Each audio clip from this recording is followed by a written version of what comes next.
ఎప్పటి నుంచో మీ అందరికీ చెప్తున్నా పుష్ప 2 మూవీ స్టోరీ ఎక్స్క్లూజివ్ గా లీక్ అయింది. ఇది ఎలా లీక్ అయిందిరా అంటే సెన్సార్ చూసిన సభ్యుల్లో ఎవరో ఒకరు మొత్తానికి ఆత్తు తాపుకోలేక కొన్ని మెయిన్ పాయింట్స్ బయటికి చెప్పేశారు భయ్య. అవి వింటే నిజంగా మీ మతి పోతుంది. ఎవరు ఊహించని విధంగా పుష్ప 2 అయితే ఉంటుందన్నమాట. మీరు మాత్రం స్కిప్ కొట్టద్దు, స్టార్టింగ్ నుంచి ఎండింగ్ వరకు చూడండి. మరీ ఎక్కువ టైం తీసుకోకుండా సింపుల్ గా చెప్పేస్తాను, ఓకే? ఇంత చెప్తున్నాను కదా, కొంచెం సబ్స్క్రైబ్ అయ్యి లైక్ కొట్టి సపోర్ట్ చేయండి. అండ్ ఇంకోటి ఏంటంటే ఈ వీడియో యూట్యూబ్ నుంచి డిలీట్ చేయబడచ్చు. నేను డిలీట్ చేయను, మూవీ టీం వల్ల నాకు తెలిసి స్ట్రైకేస్ తీసేయచ్చేమో. బట్ ఏదేమైనా మళ్ళీ ఇంకో ఛానల్ పెడతాను, మీరందరూ సపోర్ట్ చేయాలి దేవుడి బాబుని, ఓకే? ఇంకో 10 మందికి షేర్ చేయండి పుష్ప 2 కోసం ఎదురు చూస్తున్న వాళ్ళకి. ఇంకెంతకు మించి మిమ్మల్ని నేను ఏమీ అడగడం లేదు. సో చెప్పకుండా డైరెక్ట్ పాయింట్లోకి వస్తాను. ఆ మెయిన్ ఎక్స్క్లూజివ్ పాయింట్స్ మాట్లాడే ముందు కొన్ని విషయాలు ఏంటంటే అసలు పుష్ప 2 ఎందుకు చూడాలి, పుష్ప 2లో మనం వెయిట్ చేయాల్సిన అంశాలు ఏంటి, దేనికోసం ఎదురు చూస్తున్నాం అనేది ఫస్ట్ మాట్లాడదాం. పాయింట్ నెంబర్ 1, అసలు నిజంగా పుష్పతో పాటు ఉండే కేశవ నమ్మకస్తుడేనా? నాకైతే డౌటే. ఎందుకురా అంటే పార్ట్ 1లో కేశవ చెప్తాడు, నాకు సరిపడా మనీ వచ్చిన తర్వాత మా ఊరు వెళ్ళిపోయి హ్యాపీగా బతుకుతాను అని చెప్పేసి. మేబీ కేశవ క్యారెక్టర్తో ఏమైనా ట్విస్ట్ ప్లాన్ చేశారా తెలీదు. పుష్ప 2 మొదలైనప్పుడు అయితే అందరూ కూడా కేశవయే మెయిన్ విలన్ చివరిలో వస్తుంది అన్నారు. అంటే కట్టప్ప క్యారెక్టర్ ఇన్స్పిరేషన్ తీసుకుని అలా చెప్పారు అనుకోండి. బట్ నిజంగా కేశవాన్ని ఎంతవరకు నమ్మచ్చు అనేది నాకైతే డౌట్ భయ్యా. ఇంకా సెకండ్, అసలు పుష్పరాజ్ తన ఫ్యామిలీతో కలిసి మళ్ళీ కలుస్తాడా? మళ్ళీ అంటే ఈ అజయ్ వాళ్ళు ఉంటారు కదా, ఆ ఫ్యామిలీతో కలుస్తాడా? ఏమైనా ఛాన్సెస్ ఉంటాయా? జాతర సాంగ్ లో మనకి ఆ ట్రైలర్ లో అజయ్ కనిపించాడు. సో మళ్ళీ అక్కడ చూస్తుంటే ఏదో గొడవ అన్నట్టుగానే ఉంది. బహుశా ఫ్యామిలీతో కలవకపోవచ్చేమో అని నేను అనుకుంటున్నాను, అంత ఈజీ అయితే కాదు. ఇంకా నెక్స్ట్ థర్డ్ పాయింట్ వచ్చేసి, మీరు ట్రైలర్ని సరిగ్గా గమనించుంటే కొన్ని సీన్స్లో డబ్బు కట్టలు భయంకరంగా ఉంటాయి, సోఫాల్లో కుక్కుతూ కనిపిస్తూ ఉంటారు. అసలు పుష్పకి అంత డబ్బుతో అవసరం ఏంటి? దీని గురించి నేను ఆ ఎక్స్క్లూజివ్ పాయింట్స్ మాట్లాడుతాను కదా, చివరిలో అది చెప్తాం, ఓకే? అంత డబ్బు ఎందుకు అవసరం అనేది మీకు వింటే మతిపోతుంది. ఇంకా పాయింట్ నెంబర్ 4, అసలు పుష్పకి వాళ్ళ మదర్కి మధ్య ఉండే ఎమోషన్ని సుకుమార్ ఎలా చూపిస్తాడు? సో ఇది సార్ట్ అవుట్ అవుతుందా లేదా చూడాలి. ఇంకా పాయింట్ నెంబర్ 5, పుష్ప 2 మూవీలో విలన్స్ ఇప్పటికే జాలీ రెడ్డి, మన సునీల్, అలాగే ఫహద్ ఫాసిల్ ఉన్నారు. ఇప్పుడు పుష్ప 2లో చూస్తుంటే జగపతి బాబు క్యారెక్టర్ ఉంది, ఆయన పాలిటిక్స్లో ఉన్నట్టు అని తెలుస్తుంది. సో ఇంతమంది విలన్స్, ఆల్మోస్ట్ 5 మెంబర్స్ విలన్స్ ఉన్నారు. సో ఇంతమందిని ఒకేసారి ఎలా డీల్ చేస్తాడు అన్నట్టు మన సునీల్ వాళ్ళ వైఫ్ అనసూయని కూడా డీల్ చేయాలి కదా. సో కొంచెం కష్టమే. ఇంకా పాయింట్ నెంబర్ 6, నిజంగా జక్కారెడ్డి పుష్పతోనే ఉన్నాడా, లేకపోతే వాళ్ళ అన్నయ్యని చంపాడు, లేకపోతే జాలీరెడ్డిని కొట్టాడని మళ్ళీ ఏమైనా పార్ట్ 2లో గొడవ పెట్టుకుంటాడా, లేదా జక్కారెడ్డి ఏమైనా హ్యాండ్ ఇస్తాడా? ఇది కూడా కొంచెం ఆలోచించాలి భయ్య. ఇంకా నెక్స్ట్ పుష్ప 2లో మెయిన్ కాన్ఫ్లిక్ట్ జాలీరెడ్డికి పుష్పరాజ్కి. సో మళ్ళీ జాలీరెడ్డి తిరిగి కోలుకుని పుష్పరాజ్ మీద ఏమైనా ప్రతీకారం తీర్చుకుంటాడా? నాకైతే డౌటే. ఎందుకంటే ట్రైలర్లో ఒక షాట్లో జాలీరెడ్డి గన్ పట్టుకుని పుష్పరాజ్ మీద పెడతాడు, అప్పుడు సేమ్ మళ్ళీ మెడక నెక్ బ్యాండ్ అవన్నీ ఉన్నాయి. సో చూస్తుంటే ఇంకా కోలుకోలేదు అనుకుంటా బహుశా. ఇంకా నెక్స్ట్ పాయింట్ నెంబర్ 8, అసలు పుష్పరాజ్ ఆ సిండికేట్తో పాటే ఉంటాడా, లేకపోతే మళ్ళీ ఇంకో సిండికేట్ ఏమైనా పెడతాడా, తనకంటూ సొంత సామ్రాజ్యం క్రియేట్ చేసుకుంటాడా? దీని గురించి కూడా చివరిలో మాట్లాడదాం. ఇంకా నెక్స్ట్ పుష్పరాజ్ డ్యాన్స్ ఆల్రెడీ మనం నిన్న చూసేసాం. పీలింగ్ సాంగ్లో భయంకరంగా వేశాడు. ఆయన భుజం కూడా ఎటువంటి ప్రాబ్లం లేకుండా ఉన్నందుగా ఆ పీలింగ్ సాంగ్లో అర్థమవుతుంది. ఇంకా ఊరమాస్ డ్యాన్స్ అయితే వేశాడు. ఇంకా పుష్ప 2ని ఎందుకు చూడాలంటే మనం అందరం 3 years నుంచి వెయిట్ చేస్తున్నాం. సో అందుకు చూడాలి. ఇప్పుడు అసలు పాయింట్లోకి వస్తాను. ఏంటంటే మరీ ఎక్కువ చెప్పను భయ్యా, నాకు తెలిసిన దాంట్లో ఒక 10% చెప్తాను. మొత్తం చెప్పేశాను అనుకో, ఇంకా నేను కూడా అవుట్ అయిపోతాను. ఇంకా మన ఛానలే కాదు, నన్ను కూడా ఇంకా పైకి పంపించేస్తాను. అందుకని కొంచెం భయంగా అసలు విషయం చెప్తాను.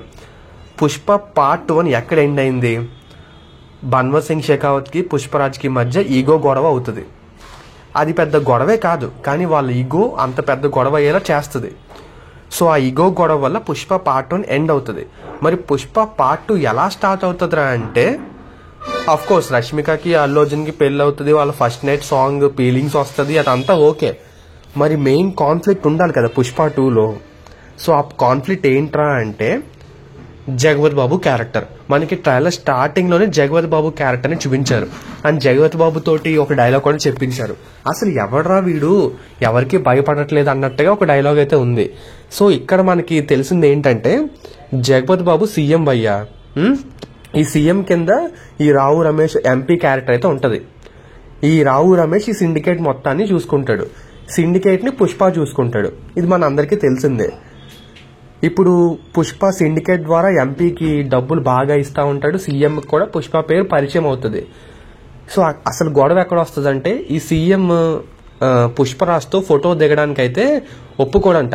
ఒక స్మగ్లర్ తోటి సీఎం అయిన నేను ఎందుకు ఫోటో దిగాలి, నాకు అంత అవసరం ఏంటి, వాడు స్మగ్లర్, తక్కువ జాతి కింద జాతి వాడు, సో వాడికి ఇంటి పేరు లేదు ఏమీ లేదు, నేను వాడితో ఫోటో దిగనని పుష్పరాజ్ ఫోటో కోసం సీఎం పక్కన నుంచుంటే పక్కకి గెంటేస్తాడు. అక్కడ పుష్పరాజ్కి ఈగో మండుద్ది అనమాట. దాంతో మనోడు ఫిక్స్ అవుతాడు. అది మాత్రమే కాదు, ఇంకొన్ని సీన్స్ జరిగిన తర్వాత మనోడు అయితే బలంగా ఫిక్స్ అవుతాడు, పాలిటిక్స్ లోకి ఎంట్రీ ఇవ్వాలి. ఎందుకంటే మనం ఇంకా ఎన్నాళ్ళని స్మగ్లర్గా ఉంటాం. ఏదో ఒక రోజు పార్టీ మారితే, లేకపోతే ఎంపీ ఇప్పుడు రావు రమేష్ ఉన్నాడు, వేరే కొత్త ఎంపీ వస్తే మళ్ళీ కింద తొక్కుదామని చూస్తాడు. ఇంకో పక్కన ఫాజిల్ వాళ్ళ లోడ్ ఉంటది కదా, అంటే ఎర్రచందనం స్మగ్లింగ్ చేసే ఆ లారీలు వాగులోంచి వెళ్తా ఉంటాయి. ఆ వాగులోంచి వెళ్లే లారీలని మనోడు సీక్రెట్ గా పట్టుకుని మొత్తం అంతా కూడా సీజ్ చేసి పడేస్తాడు. ఆ లారీలన్నీ కింద పడిపోతే ఎర్రచందనం అంతా కిందకు వచ్చేస్తుంది, అంతా సీజ్ చేసి పడేస్తాడు. వాడేమో పగపట్టి కూర్చున్నాడు ఫాజిల్. సో మనం పాలిటిక్స్ లోకి ఎంట్రీ ఇస్తే అప్పుడు ఈ పోలీసుల్ని వీళ్ళందరినీ మనం కంట్రోల్ చేయొచ్చు. అది కూడా ఏ ఎమ్మెల్యే ఎంపీయో కాదు, నన్ను ఎవడైతే నాతో ఫోటో దిగనని రిజెక్ట్ చేసి పంపించాడో వాడినే మనం ఎదిరించి సీఎం సీట్లో కూర్చోవాలి అని పుష్పరాజ్ బలంగా ఫిక్స్ అవుతాడనమాట. అప్పటి నుంచి తన పోరాటాన్ని మొదలెడతాడు. తను చివరికి ఎంతలా వస్తాడంటే, ముందు చెన్నై పోర్టుకి వెళ్ళి ఈ మధ్య బ్రోకర్లు ఎవరో లేకుండా డైరెక్ట్ గా సరుకు అమ్మడానికి చూస్తాడు. పోర్ట్ నుంచి డైరెక్ట్ గా వేరే కంట్రీస్ కి ఎక్స్పోర్ట్ చేయడం. ఇంకా సెకండ్ పార్ట్ లో ఏకంగా జపాను ఈ వేరే కంట్రీస్ కి వెళ్లి డీల్ సెట్ చేసుకుని డైరెక్ట్ ఇంకా కొనేవాడితోనే డైరెక్ట్ డీల్ పెట్టుకుంటాడు అనమాట, ఈ పోర్ట్లు అవి ఇవి కాకుండా. ఇదే క్రమంలో తనకి కొత్త శత్రువులు వస్తారు. అరే ఎందుకు ఈ వేరే కంట్రీస్ కి వెళ్లి ఈ డీల్స్ పెట్టుకోవడం, ఇవన్నీ ఎందుకంటే ఇంకా ఎక్కువ డబ్బు సంపాదించడానికి, ఇంకా డిమాండ్ పెంచడానికి సరుకుని. సో అందుకని ఎక్కువ డబ్బు ఎందుకు సంపాదిస్తాడు, ఇందాక మీకు స్టార్టింగ్ లో చెప్పాను, ఆ సోఫాలో డబ్బులు ఎందుకు కుక్కుతున్నారు, అన్ని డబ్బులు కట్టాలంటే పాలిటిక్స్ లోకి ఎంట్రీ ఇవ్వాలంటే డబ్బులు ఇంకా వర్షంలో వెద జల్లాలి, అప్పుడే కదా ఎంట్రీ ఇచ్చేది. సో అందుకని డబ్బులు సమకూరుస్తూ ఇలా సోఫాలో స్మగుల్ చేస్తూ ఇవన్నీ చేస్తారనమాట. సో ఇదంత ఈజీ అయిన విషయం అయితే కాదు. జస్ట్ మనోడు జగపతి బాబు ఒక్క ఫోటో దిగనందుకు పుష్ప ఎంత చేస్తాడో చూడండి, మీకు అర్థమవుతుందా? ఆల్రెడీ మనోడు స్మగ్లింగ్ లో వచ్చిన డబ్బుల్ని ఈ శ్రీవల్లి చెప్పిందని చెప్పేసి అందరికి కుట్టు మిషన్లు, జనాలకి హెల్ప్ చేయడం, వాళ్ళకి ఇల్లు కట్టించడం, ఇవన్నీ చేస్తాడు. సో ఎప్పుడైతే మనోడు ఇంకా ఎదుగుతాడో గవర్నమెంట్ మనోడి మీద పగబట్టి చంపుదామో లేకపోతే ఇంకో కేసులు ఇరికిద్దామని చూస్తుంది. అప్పుడే మనోడు పుష్పరాజ్ చనిపోయినట్టు, మనకి ఆ చనిపోయినట్టు చితి కూడా చూపించారు. పుష్పరాజే అంటున్నారు మాక్సిమం, చనిపోయినట్టు ఫేక్ గా క్రియేట్ చేసి అడవిలో దాక్కోవడం, అక్కడ పులి ఎదురైంది, పుష్ప వచ్చాడు, ఇదంతా వేరీస్ పుష్ప దాంట్లో చూసేసాం మనం. సో జనానికి మంచి చేశాడు, తన బ్రాండ్ ని జనం కొలుస్తూ ఉంటారు. అలాగే తనకి పేరు ప్రఖ్యాతులన్నీ కొంచెం మెల్లిమెల్లిగా రాష్ట్రం అంతా వ్యాపిస్తాయి అనమాట. ఆఫ్ కోర్స్ తన దగ్గర డబ్బు ఉంది, మళ్ళీ అజ్ఞాతం నుంచి బయటకు వచ్చి గంగమ్మ తల్లి వేషం అవంతా కట్టుకుంటాడు. అజ్ఞాతంలో ఉన్నప్పుడు ఆ వేషంలో జనాలతో ఫైట్ చేస్తాడు. మళ్ళీ కొన్నాళ్ళ తర్వాత వేషం నుంచి బయటకు వచ్చి మొత్తం అందరినీ కొనేసి సంథింగ్ ఒక పెద్ద ప్లాన్ వేసి ఇంటర్నేషనల్ డీల్ అన్ని సెట్ చేసి సీఎం అయ్యేదాకా వచ్చేస్తాడనమాట.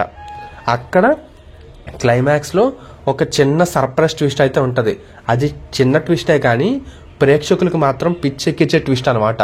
ఆ ట్విస్ట్ కూడా నాకు తెలుసు కానీ చెప్పట్లేదు. చెప్పాను కదా, చెప్పాను అనుకో నా ఛానల్ ఉండదు, నేను కూడా ఉండను. ఇంకా నన్ను తీసుకెళ్లి పోలీస్ స్టేషన్ లో పెట్టడం, ఇంకా నా చాప్టర్ ఇక్కడతో క్లోజ్ అవుతుంది.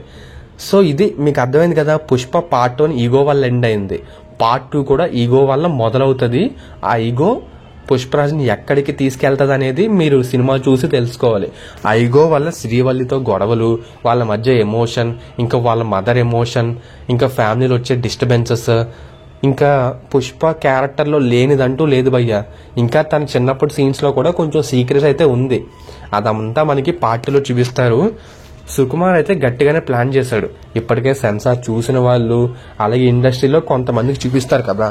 ఎలా అంటే మీకు బన్నీవాస్, అల్లు అర్జున్ కి బాగా క్లోజ్, అండ్ వాళ్ళ నాన్నగారు అల్లు అరవింద్, ఇలాంటి వాళ్ళు చాలా మంది సినిమాని చూశారు, వాళ్ళ సొంత ఫ్యామిలీ మెంబర్స్.